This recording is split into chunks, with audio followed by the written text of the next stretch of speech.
नमस्कार दोस्तों, super math 4 classes में आप सभी का स्वागत है। आज का जो हमारा रीजनिंग का टॉपिक रहेगा वो रहेगा एनालॉजी यानी सादृश्यता परीक्षण। इसमें हम आपको एक ऐसा डाउट के बारे में बात करेंगे जिसके बारे में आपने सुना होगा और देखा भी होगा और आप गैर मन के उस ऑब्जेक्ट को लगाकर भी आ जाते हैं और आप किनको एग्जाम यानी कि जो परीक्षा या जो पेपर लिखता है आप उन्हें गलत साबित कर देते हैं कि सर आपने ये गलत टाइप किया है, लेकिन वो गलत टाइप नहीं होता है। डाउट क्या है वो सुन लीजिएगा कि जब हम क्वेश्चन को करते हैं, ठीक है ना, हमने एक क्वेश्चन किया और उसमें एक या दो लॉजिक लगाए, कितने लगाए, जैसे कि हमने पहला वाला लॉजिक लगाया उसका आंसर कितना आ गया 8 आ गया, दूसरा लॉजिक लगाया तो उसका आंसर कितना आ गया 9 आ गया, ठीक है ना। जब हमने एक और दो लॉजिक लगाने पर उसके रिजल्ट अलग अलग लाएँ, कैसे आए, अलग अलग लाएँ, जैसे कि 8 और 9 आए और जो दोनों ही आपके ऑब्जेक्टों में उपस्थित हों, जैसे कि यहाँ पर देखो ए और सी में यानी बी और सी में दोनों ऑब्जेक्ट उपस्थित हैं, तो ऐसी स्थिति में हम कौन से ऑब्जेक्ट को सही मानेंगे, तो ये आपका डाउट हैगा। तो इसी डाउट को लेकर मैंने आपको ये 15 मिनट की वीडियो बनाई है। 15 मिनट इसलिए टाइम ले रहा है क्योंकि दोस्तों मैं आपको कुछ उदाहरण भी बताऊंगा और साथ ही साथ मैं आप लोगों को ऐसे क्वेश्चन भी बताऊंगा कि इससे रिलेटेड क्वेश्चन आपको या फिर इससे रिलेटेड जितने भी क्वेश्चन हैं कि इस टाइप से पूछे जाएंगे, तो वो सभी के सभी मैं आपको इस वीडियो में बताऊंगा। तो दोस्तों सिर्फ मेरी 15 मिनट तक की ये वीडियो आप बिल्कुल अंत तक जरूर देखिएगा, क्योंकि दोस्तों मैं 15 मिनट में आपको पूरा एनालॉजी का टॉपिक ही समाप्त कर दूंगा, क्योंकि दोस्तों इसमें कुछ रूल्स भी हैं, ठीक है ना, कुछ नियम भी हैं और कुछ दोस्तों हमें तरीके और लॉजिक भी अप्लाई करनी है। इसलिए दोस्तों आप बिल्कुल 15 मिनट में पूरा का पूरा ये टॉपिक ही हम निपटा देंगे। तो इससे पहले दोस्तों हम लोगों को क्या कुछ उदाहरण समझने की ज़रूरत है, ठीक है ना। तो ये जो क्वेश्चन है हमारा कि निम्नलिखित शब्दों की संख्या का संबंध ज्ञात कीजिए। तो देखो दोस्तों सबसे पहले मैं आप लोगों को बता दूं कि मैं जितने भी क्वेश्चन आप लोगों को बताऊंगा, ठीक है ना, जितने भी क्वेश्चन मैं आप लोगों को बताऊंगा वो सभी के सभी रिपीटेड ही क्वेश्चन होंगे। ऐसा नहीं होगा कि मैंने अगल से टाइप किया है। ये क्वेश्चन 4 बार एसएससी सीजीएल में पूछा जा चुका है, तो बिल्कुल ध्यान से नोट कर लें।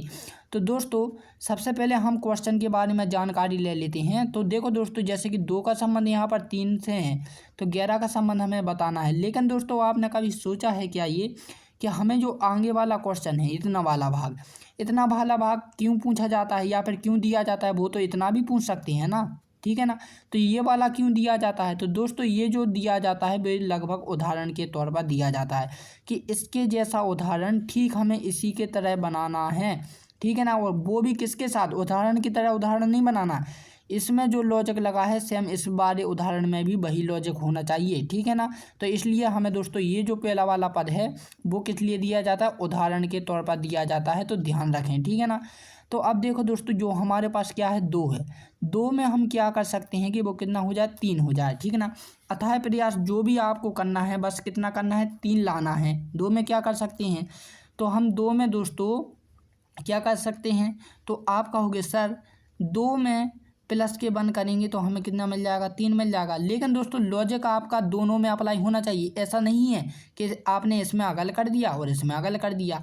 तो देखो दोस्तों जब हमने यहाँ पर भी 1 प्लस किया है तो यहाँ पर भी हम 1 प्लस करेंगे। 11 में प्लस 1 करेंगे तो कितना आ जाएगा? 12। क्या 12 किसी ऑप्शन में नहीं है ना, तो ये लॉजिक नहीं लगेगा यहाँ पर। अब दूसरा क्या लग रहा है तो वो सोचें। देखो दोस्तों तो इसमें जो लॉजिक लगने वाला है वो क्या लगेगा? तो आप ध्यान से देख रहे होंगे 2 कैसी संख्या है दोस्तों? एक अभाज्य संख्या है। कैसी है? अभाज्य, ठीक, क्या है? अभाज्य है, ठीक है ना। कैसी है? अभाज्य संख्या है। तो 2 के बाद अगली क्या होती है दोस्तों? 3 होती है, ठीक, क्या होती है? 3 होती है। 3 के बाद दोस्तों 5 और 7 होती है, लेकिन ये नहीं लिखी है बीच की 2, ठीक है ना। फिर उसके बाद 11 के बाद अगली संख्या क्या होगी दोस्तों? तो वो होगी 13। कौन सी होगी? 13। तो दोस्तों जो कि ऑप्शन डी में देकर रखी है, ठीक है ना। तो ये तो थी दोस्तों हमारे फर्स्ट लॉजिक, किसके लिए? अभाज्य संख्या के लिए, ठीक है ना। इस टाइप से लगेगा। सेकंड वाला देखकर दोस्तों आप चौंक जाओगे कि सर आपने बेवकूफ़ बना दिया हमें, कि आपने क्वेश्चन तो वही रखा है लेकिन बस थोड़े से ऑब्जेक्टों में परिवर्तन कर दिया। तो दोस्तों यही तो मैं आपको डाउट बताऊंगा, ठीक है ना, यही डाउट मैं बता रहा हूँ, इसलिए आपको ये क्वेश्चन दे रहा हूँ।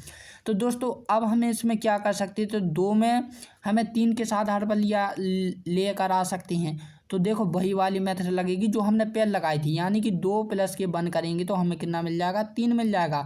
तो इसी प्रकार हम 11 में भी दोस्तों 1 प्लस करेंगे तो कितना मिल जाएगा हमें 12 मिल जाएगा, जो कि ऑप्शन किस में दिया है, बी में दिया है। ठीक है ना। यदि हम अभाज्य वाला लगाते दोस्तों, इसमें किस वाला, अभाज्य वाला। ठीक है ना।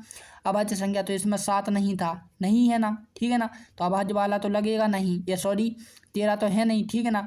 यदि हम दोस्तों स्क्वायर करके लगाएंगे तो 144 का यदि 143 भी करेंगे -1 प्लस करके, ठीक है ना, इसका देखो 2 का स्क्वायर करेंगे माइनस का 1 करेंगे तो कितना आ जाएगा 3। इसी प्रकार 11 का करेंगे 144 में से माइनस का 1 करेंगे तो कितना हो जाएगा 143।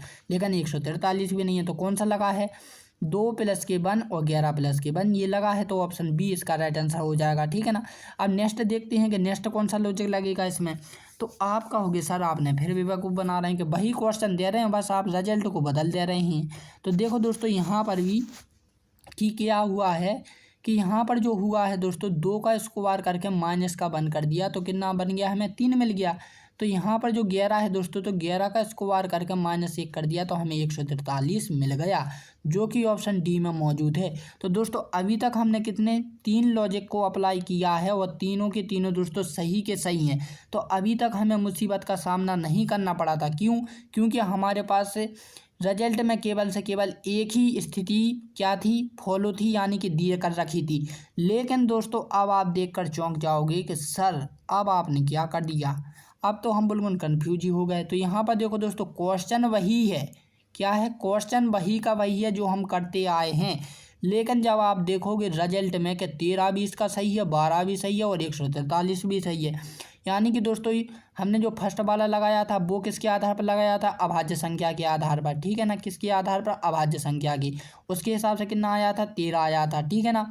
दूसरा लगाया था दोस्तों हमने क्या, प्लस, यानी कि प्लस के माध्यम से 1 प्लस करके, ठीक है ना, तो उसके माध्यम से कितना आया था, 12 आया था।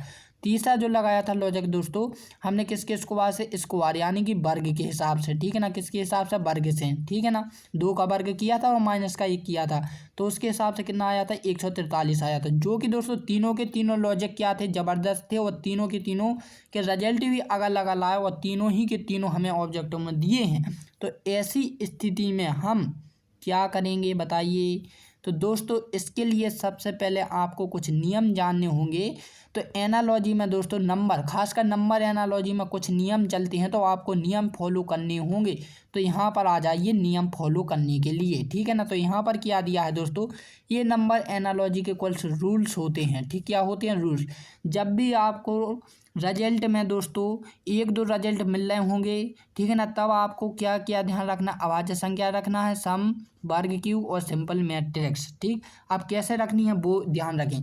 तो देखो दोस्तों 2, 3, 11 ये जो क्वेश्चन है वो किस में है, पूरी की पूरी दोस्तों अभाज्य संख्याएं हैं।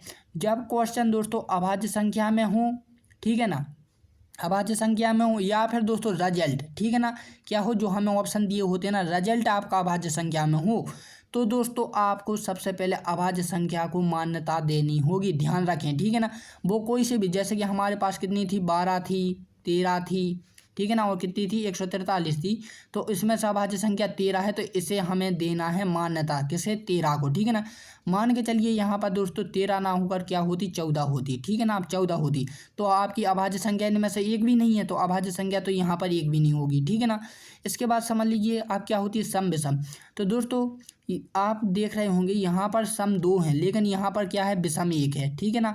तो आपकी दोस्तों एक ये वाली विषम वाली हो जाती, 2 छोड़कर। ठीक, जो सेम होती है उसे छोड़ देती है, जो अगल होती है उसे हम टिक लगा देते हैं। ठीक है ना। अब मान के चलिए दोस्तों यहाँ पर जैसे कि दूसरा रिजल्ट में दिया जाता है, जैसे कि यहाँ पर 8 का क्यूब, ठीक है ना, ये 3 और यहाँ पर 4, ठीक है ना, 4 नहीं, यहाँ पर हम 6 कर लेते हैं। ठीक, 6 नहीं, सॉरी, यहाँ पर हम 6 ही कर लेते हैं। ठीक है ना, 6, ये 3 रिजल्ट दिए गए। तो इसमें से बताइए आप कौन सी को मान्यता दें हम। तो इसमें से दोस्तों देखो सबसे पहले हम अभाज्य संख्या देखेंगे, तो अभाज्य संख्या के लिए 3 हो जाएगा। ठीक है ना। मान के चलिए 3 की जगह यहाँ पर उसने क्या देकर रखा होगा, 4 देकर रखा होगा। तो आप सम और विषम, तो इस चीज़ पर आप फिर ध्यान नहीं देंगे, क्योंकि दोस्तों तीनों की तीनों संख्या कभी भी सम में नहीं होगी। यदि सम में होगी दोस्तों तो फिर वो कुछ वर्ग के या फिर क्यू के रूप में होंगी। ठीक है ना। तो हम फिर सम और विषम को नहीं लगाएंगे, फिर हम किसे देखेंगे, वर्ग और क्यू को।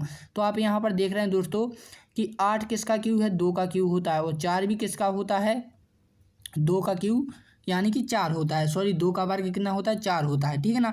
यहाँ पर हम समझने के लिए 10 कर सकते हैं, ठीक है ना। क्या कर ले 10, तो ये किसका बनना है, 2 का क्यूब बनना है, ठीक है ना। तो आप समझ गए ना, इस चीज़ का प्रयोग करना है, यानी कि जौन सी ऑब्जेक्टों में जैसी संख्या दी जाए, ठीक है ना, हमें उसी का उपयोग करना है। अब हम चलते हैं क्वेश्चन की ओर। तो क्वेश्चन हमारा क्या बोल रहा था, क्या कहना है उसमें, वो ध्यान से देखते हैं। तो यहाँ पर देखो दोस्तों, हमारे पास कौन कौन सी निकल कर आई थी, पहले मेथड में 13 आई थी, फिर 12 आई थी, फिर 143 आई थी। तो इसमें से दोस्तों सबसे पहली अभाज्य संख्या क्या है, 13 ही है शुरू नंबर पर, ठीक है ना। तो ऑप्शन ए इसका राइट आंसर हो जाएगा, ना कि दोस्तों ये 2 संख्याएं होंगी, समझ गए आप, ठीक है ना। ऑप्शन ए इसका राइट आंसर हो जाएगा। तो मुझे उम्मीद है कि जब भी आपको क्वेश्चन में या फिर दोस्तों एग्जाम में ऐसी स्थिति आए तो आप इस स्थिति यानी इस रूल्स को फॉलो करेंगे तो ही आपका सही होगा। यदि आप बिना सोचे समझे कहेंगे अरे हमने तो दोनों की दोनों से सही आ रहा है, आप ये बस मुंह उठा के कैसा पेन उठाया और टिक मार कर आ गए, तो आपको एग्जाम इतना बड़ा कट मार कर देगा, कितना बड़ा, इतना बड़ा, ठीक है ना। तो आप ध्यान रखें कि जो सबसे पहले हमें अभाज्य संख्या देखनी है, उसके बाद हमें सम विषम देखना है, फिर वर्ग क्यों देखना है, फिर सिंपल मैट्रिक्स देखना है। अब सिंपल मैट्रिक्स क्या होती है ये तो मैंने बताया ही नहीं। सिंपल मैट्रिक्स का मतलब होता है कि प्लस माइनस भाग कुछ भी कर, ठीक है ना। यानी कि ये तीनों ऑप्शन खत्म हो जाएं तो आप बिना सोचे समझे इस वाले को लगा सकते हैं, ठीक है ना।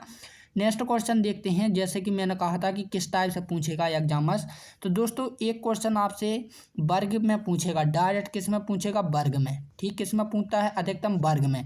तो जैसे कि 2 को उसने क्या लिखा है, 3 लिखा है, तो दोस्तों 2 का स्क्वायर करेंगे और माइनस का 1 करेंगे तो 3 मिलेगा। तो हमें इसी प्रकार 1 का स्क्वायर करेंगे और माइनस का 1 करेंगे तो कितना मिल जाएगा, 0 मिल जाएगा। तो ऑप्शन बी इसका राइट आंसर हो जाएगा, ठीक है ना। तो ये क्वेश्चन आपको किस में आएगा, वर्ग में आएगा, ध्यान रखें, एसएससी सीजीएल का ही क्वेश्चन है। नेक्स्ट क्वेश्चन की यदि हम बात करें दोस्तों, तो नेक्स्ट क्वेश्चन में अब आपको वर्ग से रिलेटेड नहीं आएगा। वर्ग से रिलेटेड तो छोड़िए दोस्तों, आपको ऐसा भी नहीं आएगा कि 6 में हम क्या कर दें कि 12 हो जाए, तो 10 में हम क्या कर दें कि निकल आ रिजल्ट। जैसे यदि आप सोच रहे होंगे कि 6 में यदि हम 2 का इंटू कर दें तो कितना मिल जाएगा, हमें 12 मिल जाएगा। लेकिन जब हम 10 में दोस्तों 20 का, सॉरी 10 में जब 2 का इंटू करेंगे तो 20 मिलेगा। तो क्या 20 किसी ऑब्जेक्ट में है, नहीं है। आप तो दोस्तों यदि आप ये सोच रहे हैं कि 6 में हम प्लस 6 करेंगे तो 12 मिलेंगे, यदि आप 10 में भी दोस्तों 6 प्लस करोगे तो 16 आ जाएगा, लेकिन 16 ऑप्शन में नहीं है। आप तो कोई सी भी प्रयास कर लीजिए दोस्तों, आप 6 में कुछ भी कर सकते हैं, लेकिन दोस्तों आप 10 में ऐसा कुछ नहीं कर सकते हैं कि आपके ऑब्जेक्ट में आ जाएं। तो देखो दोस्तों, मेरा कहने का मतलब ये है कि अभी तक हम इस प्रकार का क्वेश्चन करते थे कि 6 में हम क्या कर सकते हैं कि हमें कितना मिल जाए, 12 मिल जाए। लेकिन इस वाले क्वेश्चन में ऐसा नहीं होगा। आप कहीं का भी केवल 6 में हो सकता है, लेकिन जब आप इसमें अप्लाई करोगे तो नहीं होगा। तो ध्यान रखें इस चीज़ का, ऐसा क्वेश्चन भी आपको एग्जाम में आएगा। तो ऐसा एग्जाम में आता है तो आपको क्या क्या करना होता है वो देखें। तो दोस्तों इससे हमें 2 भागों में गुणनखंड जानते हैं ना आप, जैसे कि हम कितना कर सकते हैं इसका, 3 × 2, ठीक है ना। इसे हमने तोड़ दिया, 3 दूनी 6। तो इसी प्रकार दोस्तों हम इसे भी जोड़ेंगे, 4 और 3, ठीक है ना, समझ गए ना। यानी कि दोस्तों इसे हमने 3 दूनी 6 के रूप में तोड़ दिया, इसे हमने 4 दूनी किसके रूप में तोड़ दिया, 12 के रूप में तोड़ दिया, ठीक ना। इसी प्रकार हम 10 को भी दोस्तों 5 × 2 के रूप में तोड़ सकते हैं। तो यहाँ पर देखो दोस्तों, हमने 6 को 2 बार के रूप में तोड़ा और 12 को हमने कितने बार में तोड़ा, 3 बार में तोड़ा, ठीक ना। तो दोस्तों अगली जो संख्या रहेगी वो हम क्या 5 × 3 बार में तोड़ेंगे, कितने बार में तोड़ेंगे, 5 × 3 बार में। तो ये कितना हो जाएगा दोस्तों, 5 × 3 = 15, तो 15 इसका राइट आंसर आ जाएगा। तो ऑप्शन ए इसका राइट आंसर हो जाएगा। तो मुझे उम्मीद है कि जब आपको ऐसा क्वेश्चन आए तो आप इस ट्रैक के माध्यम से भी करते हैं। हालांकि ऐसे क्वेश्चन कम पूछे जाते हैं, लेकिन दोस्तों अधिकतम ऐसे क्वेश्चन भी पूछे जाते हैं, तो ध्यान रखें। नेक्स्ट क्वेश्चन की बात की जाए तो दोस्तों आपसे वर्ड एनालॉजी का क्वेश्चन आएगा। यानी कि दोस्तों जो हम मान के चलिए कि जो हम हिंदी में पढ़ते हैं ना, तो उस टाइप के क्वेश्चन पूछे जाते हैं, किसके लिए, हमारे माइंड की मसल के लिए, ठीक है ना, कि आपका माइंड कितना चलता है, कितना सोच सकते हैं। लेकिन दोस्तों आजकल इसमें क्या होती है कि जीके ज़्यादा पूछी जाती है, जैसे कि जीके हुई, CS हुई, ठीक है ना, फिर हमारी जो हिंदी हुई, इंग्लिश हुई, ठीक है ना, मैथ हुई। यानी कि दोस्तों रीजनिंग वाला क्वेश्चन है, लेकिन रीजनिंग से रिलेटेड क्वेश्चन नहीं पूछते हैं किसमें, वर्ड एनालॉजी में। बस आप उसमें तो GK, GS, हिंदी, इंग्लिश इत्यादि पूछते हैं। तो GK की यदि मैं बात करूं दोस्तों, तो सबसे पहले आपको क्या होना चाहिए, उसकी राज्य और राजधानियाँ पता होनी चाहिए, ठीक ना। देश की कितने राज्य हैं वो तो आपको पता होंगे, लेकिन उसके राज्य के नाम और राज्य की राजधानियाँ और जो हमारे आसपास के देश हैं उनकी दोस्तों मुद्राएं पता हों और क्या हों, उनकी राजधानियाँ पता हों, ठीक है ना। लगभग दोस्तों राज्य वाले में और जो देश वाली जो राजधानियाँ होती है उससे कम से कम दोस्तों 80% क्वेश्चन आपको वर्ड एनालॉजी में आते हैं। तो मैंने आपको पहले ही बता दिया है कि यदि आप वर्ड एनालॉजी का टॉपिक भी पढ़ते हैं तो आपको GK की भी क्वेश्चन आपको जरूर होना चाहिए, ठीक है ना। तो यहाँ पर हम क्वेश्चन करते हैं, जैसे कि दोस्तों पक्षी का संबंध किससे होता है, उड़ना से है, ठीक है ना, उड़ान से। इसी प्रकार मछली का संबंध यहाँ पर बताना है। कुछ बच्चों ने तो बस हाथ खड़ा कर दिया, sir option B right answer है पानी। लेकिन दोस्तों उन्होंने सोचा नहीं है कि वो क्या पूछ रहा है, इसलिए कहते हैं दोस्तों कि थोड़ा ये रीजनिंग है, ये सोचने वाली क्या है, हमारे सोचने वाले टॉपिक है भाई, इसे हम किस प्रकार से सोच सकते हैं, तो वही सोचने की प्रक्रिया तो यहाँ पर बतानी है। तो देखो दोस्तों जो पक्षी है, पक्षी हमेशा क्या करता है, उड़ता है, ठीक है ना। जिन बच्चों ने कहा कि इसका पानी है तो वे मूर्ख हैं बिल्कुल। तो दोस्तों यहाँ पर देखो जो पक्षी है, यदि हम पानी लगाते तो पक्षी दोस्तों क्या खाता है, भोजन करता है, तो भोजन पर भी तो निर्भर होता है। माना कि मछली पानी पर निर्भर होती है, लेकिन उसने ये नहीं पूछा, निर्भर की बात नहीं की है कि वो क्या करता है उसमें। तो दोस्तों इसी प्रकार जो मछली है तो वो क्या करती है, पानी में तैरती है, ठीक, क्या करती है, तैरने से संबंध है उसका। ऑप्शन सी इसका राइट आंसर हो जाएगा, ये इसमें लॉजिक फिट है, ठीक है ना, इंपॉर्टेंट क्वेश्चन है। नेक्स्ट क्वेश्चन कैसे पूछेगा दोस्तों वो भी आप ध्यान रखें। तो नेक्स्ट क्वेश्चन दोस्तों ये भी 4 बार रिपीट हो चुका है, बिल्कुल सेम उसी के जैसा है जो कि हम करे हैं वो 4 रूप में। तो यहाँ पर देखो दोस्तों आपसे एक इस टाइप से भी क्वेश्चन पूछेगा कि जैसे 234 का संबंध 9 से है तो 11 का संबंध यहाँ पर बताना है। तो दोस्तों देखकर ही पता लग रहा होगा दोस्तों कि सबसे जो पहला पद है वो बड़ा संख्या है और छोटा वाला है दोस्तों, दूसरा पद जो है वो छोटा है, ठीक ना। जैसे कि ये वाला पद बड़ा है और ये वाला छोटा है, ये वाला बड़ा है तो अगला भी छोटा होगा, ठीक ना। तो दोस्तों जब आपको एक बड़ा और एक छोटा दिया जाए, ठीक ना, ध्यान रखना मैं क्या बोल रहा हूँ, आप फिर से सोचें, एक बड़ा और एक छोटा दिया जाए, चाहे आपको वो आगे बढ़ा दें या फिर पीछे बढ़ा दें, ठीक है ना। यानी कि एक बड़ा वाला हो एक छोटा वाला हो, तब आपको क्या करना होता है दोस्तों, जो बड़े वाली संख्या होती हैं, ठीक ना, जैसे 234 है, तो इन संख्याओं को आपस में या तो प्लस माइनस करिए, ठीक है ना, या फिर उन संख्याओं को आपस में गुणा कीजिए। जैसे कि हम गुणा करेंगे तो 3 दूनी 6 होगा और 6 चौके 24 होगा, तो 24 नहीं आ रहा, ठीक है ना। यदि हम माइनस करेंगे दोस्तों, मान के चलिए इस साइड से ये 2 जोड़ दी हमने, ठीक है ना, 2 जोड़ेंगे तो 7 होंगे, 7 में से 2 माइनस करेंगे तो 5 नहीं आ रहा, 9, ठीक है ना। अब क्या करेंगे, माइनस करके देखेंगे, सॉरी प्लस करके देखेंगे सभी संख्याओं को, 2 + 3 + के 4 बराबर कितना आ गया हमारा, ये हो गया 5 और 4 9, ठीक है ना, 9 ये आ गया हमारा रिजल्ट, ठीक है ना।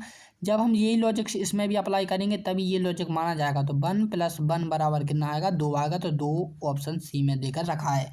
तो समझ गए, एक क्वेश्चन आपको इस टाइप से भी पूछा जा सकता है, ठीक है ना, ऐसा पूछा भी जाता है और ये इंपॉर्टेंट क्वेश्चन है, ये भी 4 बार आ चुका है, तो ध्यान रखिए। नेक्स्ट क्वेश्चन, तो नेक्स्ट क्वेश्चन दोस्तों आपको एनालॉजी के किस में से आएगा, लेटर एनालॉजी से भी आएगा। अब दोस्तों कुछ बच्चे ने तो इसका राइट आंसर एक्स लगा दिया होगा, किसके आधार पर, मैं बताता हूँ किसके आधार पर। उनने दरअसल कोडिंग संख्या याद रखी होगी कि सर बी की कोडिंग संख्या 2 होती है, इसकी क्या होती है, इसकी होती है दोस्तों 25 होती है ना, हाँ 25 होती है। तो उनने कहा इन दोनों के बीच का अंतर कितने का है, 23 का है। तो जेड से अगले बीच के जो 23 का अंतर है वो क्या होगा, एक्स होगा। तो एक्स लगाकर वो आ गए होंगे कि सर हम तो 1 नंबर कर आ गए, अब हमें कोई चिंता ही नहीं है, बस 1 नंबर पक्का हमारा ये। लेकिन वो क्या होते हैं, मूर्ख व्यक्ति होते हैं बिल्कुल, जो इस प्रकार की मूर्खता करते हैं।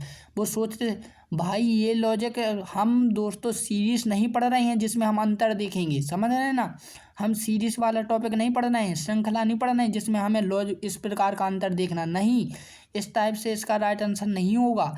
माना कि आप कोडिंग संख्या आपको आती है, पता है, लगा लेते हो, वो सही है, लेकिन दोस्तों इसमें कोडिंग संख्या का भी इस्तेमाल होता है, ये भी आप ध्यान रखें, ठीक है ना, लेकिन हर कहीं नहीं होता है, ठीक है ना। इसमें क्या हुआ दोस्तों, आप पहले ABCD लिखनी होगी, क्या बात है, ABCD भी पढ़ानी पड़ रही है, ठीक है ना। पीछे से लिखते हैं Z Y X, ठीक है ना। अब देखो दोस्तों यहाँ से जो लेटर है वो शुरू का लेटर क्या है, दूसरे नंबर से है, ठीक है ना। और लास्ट से बाई क्या है दोस्तों, दूसरे नंबर पर है। तो ये वाला जोड़ा बन गया कि नहीं बन गया, बन गया, ठीक है ना। इसी प्रकार दोस्तों जेड यहाँ पर लास्ट नंबर से हैं, यानी कि शू नंबर से, लास्ट से शू नंबर पर है तो आगे से भी दोस्तों शू नंबर पर क्या है, ए है। तो ए इसका राइट आंसर हो जाएगा ऑप्शन ए। समझ गए ना। तो दोस्तों इस टाइप के क्वेश्चन में भी मैं आपको बताऊंगा कि इसमें भी यदि दो जो आप वाला लॉजिक लगा रहे थे ना, जैसे कि ये वाला, जैसे कि आप लोगों ने अंतर वाला लगाया था कि इसका राइट आंसर एक्स है, तो दोस्तों एक्स है। तो जब भी दोस्तों मैं अगली वीडियो में लेकर आऊँगा कि अब आपको लेटर एनालॉजी में इस टाइप का क्वेश्चन देखने को मिलेगा। जैसा कि आप कुछ बच्चों ने लगाया कि इसका 30 अंतर है तो इसका कितना आ जाएगा, एक्स आ जाएगा, ठीक है ना। तो हालांकि उनका भी सही होगा, जैसे कि मान के चलिए ये वाला क्वेश्चन ना देकर और कुछ दिया होता तो आप ये लगा सकते थे एक्स।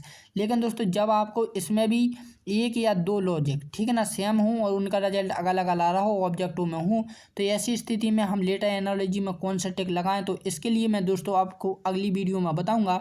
तो अगली वीडियो में मैं आपको किसके लेटर एनालॉजी के रूल्स बताऊंगा कि आपको ऐसी स्थिति में क्या करना है। हर लेटर एनालॉजी जो देखो दोस्तों हमने पहले पढ़ी नंबर, तो उसके हमने रूल्स पढ़ लिए। अब पढ़ेंगे हम किसके बारे में, लेटर के। लेटर में दोस्तों अगर रूल्स होते हैं, ठीक, ध्यान रखें, उसमें स्वर और व्यंजन के आधार पर होते हैं, तो जो कि मैं आपको बाद में बताऊंगा। तो दोस्तों इसका जो क्वेश्चन है 2 और 9, 2 का संबंध 9 से है तो 1 का संबंध आपको बताना है। तो ये क्वेश्चन मैं आपके ऊपर छोड़ता हूँ। ये क्वेश्चन दोस्तों कमेंट कर है, बड़ी उम्मीद के साथ मैंने आपको दिया है। मुझे पता है दोस्तों आप मुझे निराश नहीं करोगे। जिस व्यक्ति से क्वेश्चन बनेगा या अथवा ना बनेगा, इंपॉर्टेंट क्वेश्चन है, मैं आप लोगों के हाथ पर छोड़ता हूँ। यदि नहीं भी बनता है दोस्तों तो मैं इसे अगली वीडियो में लाऊंगा, लेकिन ये इंपॉर्टेंट क्वेश्चन है, मैं छोड़ूंगा नहीं, ठीक है ना। तो आप जितनी भी कोशिश हो सके दोस्तों इसे करने का प्रयास कीजिएगा। तो दोस्तों अब हम लेते हैं विदा, तब के लिए जय हिंद एंड जय भारत। और दोस्तों ये जो लेटर एनालॉजी के रूल्स है ना कि हमें ऐसी स्थिति में क्या कर सकते हैं, तो ये वाला क्वेश्चन मैं दोस्तों आपको अगली वीडियो में बताऊंगा। इसकी अगली वीडियो यही वाली आनी है, किसके लिए, इस रूल्स के लिए, कि जब हम इसमें 2 लॉजिक लगाएं या 3 लॉजिक लगाते हैं तो इनके रिजल्ट यदि अगल अलग लाएँ तो ऐसी स्थिति में हम किसको सही मानेंगे। तो इसके लिए मैं वीडियो आपको अगला लेकर आऊँगा दोस्तों। तो अब हम लेते हैं विदा, तब के लिए जय हिंद एंड जय भारत।